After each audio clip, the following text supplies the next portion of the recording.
안녕하세요. 저는 42살이고 남편은 45살입니다. 작년에 저희에게 놀라운 일이 생기는 바람에 이렇게 글을 써내려가 봅니다. 저희 사연을 듣고 이런 경험을 들어본 적 계신지 모르겠네요. 현재 남편은 택시업을 하고 있습니다. 아침 일찍 출근해서 저녁 늦게 들어옵니다. 오랜 기간 택시업을 하다 보니 운동량이 없어서 그런지 건강 또한 별로 좋지 않아서 걱정이 많습니다. 그래서 주말의 경우 웬만하면 가족과 함께 시간을 보내면서 운동을 하려고 노력합니다. 집안의 가장으로서 기둥이 무너지면 모든 게 전부 무너지게 될 거라는 걸 알기에 저희가 선택한 일입니다. 지금 11살 된 딸아이는 아빠와 함께 공원이라도 돌면서 같이 운동을 해주곤 합니다. 이런 모습이 참 보기 좋았습니다. 그런데 이번에 저희가 가족끼리 바람을 쐬러 가고 싶어 모처럼 바닷가로 계획을 했고 길지 않은 1박 2일로 날을 잡았습니다. 정말 오래간만에 가게 되었고 들떠있는 상태에서 이것저것 준비하며 다음날 아침 일찍 출발하기 위해 일찍 잠에 들었지만 서로가 들뜬 상태여서 그런지 거의 뜬 눈으로 밤을 새웠네요. 부랴부랴 아침부터 전날에 짐 싼 걸 실었고 저희 가족은 동해바다로 출발하게 되었습니다. 여행 기분을 내기 위해 노래를 틀었고 고속도로를 달리면서 휴게소에 들려 맛있는 것도 사 먹으면서 한껏 들떠서 다시 출발하려고 했는데 남편과 어떤 남자가 서로 부딪히면서 남편이 먼저 죄송하다며 말을 꺼냈지만 부딪히는 상황에서 그 남자는 기분이 나빴는지 남편을 붙잡았습니다. 저기요, 지금 죄송하다면 다예요? 이거 봐봐요. 당신 때문에 여기 음식이 묻었잖아요. 세탁비 주세요. 네? 서로 부딪힌 거고, 그리고 그쪽에서 앞을 보고 걸은 것도 아닌데 지금 뭐라고요? 세탁비를 달라고요? 여보, 그만해요. 무슨 세탁비를 달라고 해. 죄송합니다. 저희가 잘 보고 갔어야 했는데. 아니 이거 놔봐. 저쪽이 먼저 부딪혔으니까 당연히 먼저 죄송하다고 한 거잖아. 그럼 이대로 그냥 가라고? 세탁비는 받아야지. 저기요, 서로 지금 기분 좋게 나와서 이런 식으로 기분 망치면 좋아요? 세탁비 얼마 들이면 되는데요. 그 옷 얼마냐고요? 그렇게 저희는 휴게소에서 주변 사람들이 모두 둘러싸여 있는 상태에서 한참을 싸우다가 결국 기분만 안 좋은 상태로 상황이 끝났습니다. 그쪽 여자분께서는 임신을 하고 있었고 진정을 해야 한다며 그 남자에게 계속 말을 붙이는데 배도 많이 불러온 걸 보면 곧 출산 예정인 것 같았습니다. 그래서 그런지 저희한테 다음에 걸리면 알아서 하라는 협박 같은 말을 하면서 떠났습니다. 저희 또한 기분 좋지 않은 상태로 떠났지만 금세 기분이 풀렸고 그렇게 바닷가에 도착을 했습니다. 그래도 동해 바닷바람을 쐬서 그런지 뻥 뚫리는 기분이었고 바다 내음을 한껏 들이마시며 그렇게 해변을 걷고 있었습니다. 딸은 기분이 좋았는지 파도치는 곳에서 한참을 놀았고 남편과 저는 아까의 일을 잊으라며 서로의 기분을 풀어주고 있었습니다.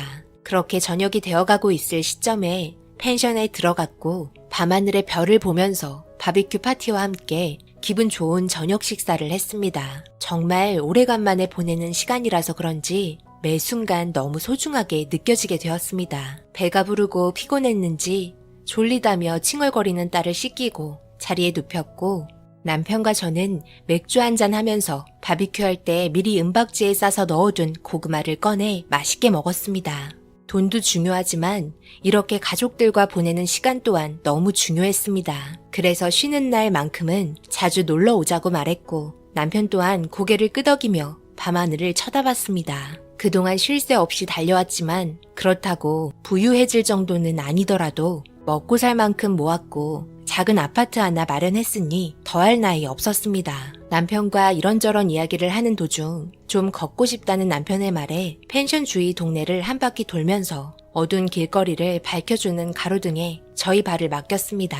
그런데 저희 앞에서 누군가 걸어오고 있었고 점점 가까워지고 있는 두 명의 모습에 저희는 놀라고 말았습니다. 아까 마주친 부부였습니다. 순간 남편의 인상이 찌푸려졌고 그쪽 남자 또한 인상을 쓰면서 술을 좀 마셨는지 저희한테 시비를 걸려고 하길래 제가 남편 팔을 잡고 자리를 피하려고 했습니다. 그런데 그 남자가 뱉은 한마디에 남편이 결국 폭발하고 말았네요. 노인네들이 기어나와서 분위기 다 망쳐놓네. 우리 아기 태교에 정말 안 좋겠다. 에이, 빨리 들어가자 여보. 뭐라고요? 지금 뭐라고 했어? 노인네? 우리가 어딜 봐서 노인네라고 하는 거야? 당신 말 그렇게 함부로 하는 거 아니야. 언제 어디서 무슨 상황이 생길지 모르는 거야. 너 같은 놈은 나중에 꼭 죗값을 치를 거다. 서로가 언성이 점점 높아지면서 결국에 저와 임산부가 둘의 싸움을 말리기 시작했습니다. 늦은 저녁이라서 그런지 남편과 그 남자의 목소리가 크게 울리기 시작했고, 그런 상황에서 펜션에 자고 있던 사람들의 방에서 불이 켜지는 게 보였습니다. 점점 상황이 악화되어 가고 있을 시점에 갑자기 예상치 못한 일이 일어났습니다. 임산부가 배를 움켜쥐기 시작했고, 그걸 본 남자와 저희는 순간 놀라며 임산부를 쳐다보고 있었습니다. 왜 그래? 진통 시작된 것 같아? 갑자기 너무 스트레스 받아서 그래? 빨리 들어가자. 배가 너무 아파.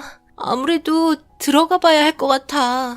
임산부 옆에 있는데 꼭 그래야 돼요? 상황을 왜 이렇게 만들어요? 빨리 들어가세요. 여보, 나 지금 양수가 터진 것 같아. 다리에서 뭐가 흐르는 것 같아. 뭐? 뭐라고? 지금 아기가 나올 것 같아? 잠깐만, 차키가 어디 있지? 기다려봐. 갑작스러운 상황에 저희는 모두 당황했고, 남자는 정신을 잡지 못하고 허둥지둥대면서 시간이 지나가고 있었습니다. 임산부는 심한 진통의 소리를 질렀고, 저와 남편은 임산부를 부추기고 있었습니다. 그런데 남자가 돌아왔는데 키를 찾지 못했는지 어디 있는지 모르겠다며 눈빛에는 당황을 해서 어쩔 줄 모르며 서 있기만 했습니다. 119에 전화하라며 제가 말을 했지만 그 남자의 시야에 들어온 무언가를 발견하고 걸음을 향한 곳은 다름 아닌 저희 택시였습니다. 저희 택시 앞에 서서는 저희에게 손짓을 하면서 119 불러서 여기 와서 다시 데리고 가는 시간보다 빨리 택시 타고 가는 게 좋겠다며 빨리 오라고 재촉하면서 저희 차에 붙어있는 핸드폰 번호에 전화를 걸었습니다. 당연히 남편 주머니에서 전화가 울렸고, 그걸 모르는 이 남자는 안 받는다며 발을 동동 구르기 시작했습니다. 저기요, 이 택시 저희 차예요. 그러니 119 불러서 가세요. 제 차에서 출산이라도 하면 어쩌려고 그래요? 이걸로 돈 벌어먹고 사는 사람인데 119 부르세요. 여보, 이제 가자. 펜션까지 같이 왔으면 됐잖아. 들어가자. 저기요, 제발 같이 가주세요. 지금 이것저것 따질 형편이 아니잖아요. 제가 다 잘못했으니 제발 택시 태워주세요. 야, 지금 나 나올 것 같아. 진심을 다해서 사과 안 해? 내가 그래서 항상 뭐라고 그랬어. 성질 좀 죽이며 살라고 했잖아. 이 나쁜 놈아. 남자는 갑자기 변한 임산부를 보곤 놀라서 저희를 쳐다보며 진심을 다해 사과를 했습니다. 저는 남편에게 상황이 안 좋은 만큼 빨리 움직이는 게 좋을 것 같다며 재촉했고, 마지못해 펜션에서 차키를 들고 나왔습니다. 근처에 병원이 없기 때문에 멀리 가는 상황이어야 해서 저도 혹시 몰라 자고 있는 딸을 안고 택시에 같이 타고 출발을 했습니다. 남편은 임산부가 타기 전에 담요 같은 걸 뒷좌석에 깔았고, 뒤에서는 임산부와 남자가 함께 있었는데 많이 고통스러웠는지 그 남자의 머리를 있는 힘껏 잡으면서 출산의 고통을 느끼고 있었습니다. 산골에 있었던 펜션이어서 울퉁불퉁한 길을 지나 도로로 나왔고, 그렇게 또 한참을 달려 응급실에 도착을 했습니다. 남편은 지금 아이가 나올 것 같다며 들것을 요청했고, 너무 급한 상황에 침착하게 대처해 주었습니다. 그렇게 들것에 실려 응급실에서 고생 끝에 출산을 하게 되었습니다. 이 부부도 이쁜 딸이 나왔고, 저희 모두 진이 빠진 상태로 다리가 풀려버렸습니다. 힘이 빠진 상태에서 그 남자는 남편 옆에 앉더니, 정말 감사합니다. 제가 성격이 좀 불같아서 실수한 부분 사과드립니다. 그리고 택시 비용하고 세차비는 드릴 테니 펜션까지만 태워주실 수 있으시죠? 염치 없지만 한 번만 더 부탁드려도 될까요? 세차비도 받아야 하니까 그렇게 하도록 하죠. 축하합니다. 이쁜 딸 낳았으니 앞으로 딸을 위해서라도 마음을 좀 넓게 가지셨으면 좋겠네요. 그럼 기다리고 있을 테니 준비 끝나면 나오세요.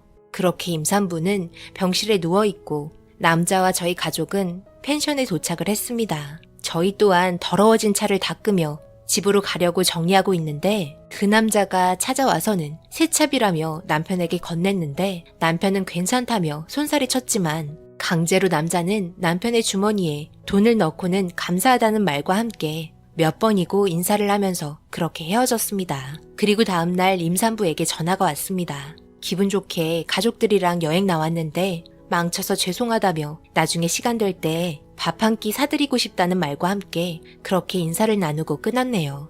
그렇게 새로운 인연이 만들어지게 되었습니다. 최근에 밥 한 끼 하며 이쁘게 잘 자라고 있는 아이의 모습도 확인하면서 그때의 일을 이제는 웃으면서 추억 삼아 이야기하고 있네요. 사람 사는 인생 정말 한 치 앞도 모르는 것 같습니다. 이렇게 시작된 인연 오래오래 갔으면 합니다. 여기까지가 제가 겪었던 사연이네요. 제 긴 사연 읽어주신 분들 모두 감사합니다. 언제 어디서나 항상 좋은 일들만 생기시길 바랍니다. 오늘의 사연은 여기까지입니다. 댓글로 여러분들의 생각과 조언을 남겨주세요. 구독, 좋아요, 알림도 꼭 부탁드립니다. 저는 다음 영상으로 찾아뵙겠습니다. 감사합니다.